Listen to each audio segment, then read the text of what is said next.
BTV news Gujarati હું છું અંકુર રાવલ. સમાચારની શરૂઆત કરીએ. મિડલ ઇસ્ટ તણાવની વચ્ચે કેન્દ્ર સરકાર માટે આ રાહતના સમાચાર અને રિઝર્વ બેંક ઓફ ઇન્ડિયા કેન્દ્ર સરકારનો ખજાનો ભરશે. રેકોર્ડ 2.7 લાખ કરોડથી 3.5 લાખ કરોડનું ડિવિડન્ડ ટ્રાન્સફર કરશે. આવતીકાલે આરબીઆઈની બોર્ડ બેઠકમાં આ મંજૂરી અપાય તેવી શક્યતા છે. ગયા વર્ષે 2,69,000 કરોડ રૂપિયાનું ડિવિડન્ડ મળ્યું હતું. તો વૈશ્વિક પરિસ્થિતિ અને પરિસ્થિતિને પહોંચી વળવા માટે આર્થિક સ્થિતિ મજબૂત રહે તેના માટે આ મહત્વપૂર્ણ કેન્દ્ર સરકાર માટે આ રાહત રહેવાની છે. તો મિડલ ઇસ્ટ તણાવ અને એ વચ્ચે કેન્દ્ર સરકાર માટે આ ખૂબ રાહતના સમાચાર છે. RBI reserve bank of India કેન્દ્ર સરકારનો ખજાનો ભરશે અને એક્શન પ્લાન તૈયાર કરી દેવામાં આવ્યો છે.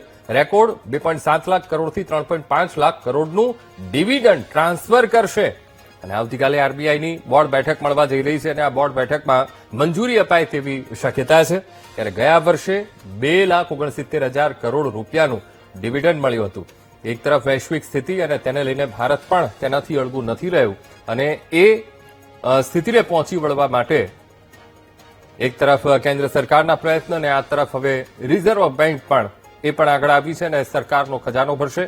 રેકોર્ડ ડિવિડન્ડ ટ્રાન્સફર કરવાની તૈયારી રિઝર્વ બેંકે બતાવી છે. આવતીકાલે બોર્ડ બેઠક મળવા જઈ રહી છે આરબીઆઈની અને જેમાં આ મંજૂરી મળે તેવી તમામ શક્યતાઓ સેવાઈ રહી છે.